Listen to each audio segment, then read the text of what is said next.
Peth da am ysgrifennu barddoniaeth ydy, da chi'n cael ysgrifennu am rhai o hoff bethau, ac un o fy hoff bethau i yn y byd mawr crwn ydy pizza. Felly, dwi am sgwennu am pizza perffaith y bardd plant.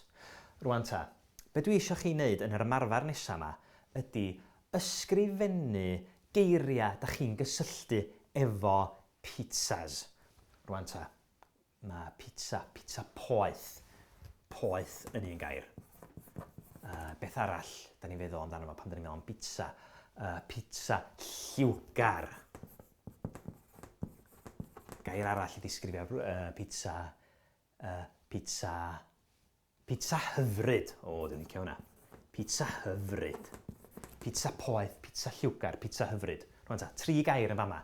Dwi'n siŵr y medrwch chi feddwl am eiriau eraill i ddisgrifio pizza. Meddyliwch beth sydd yn mynd ar y pizza.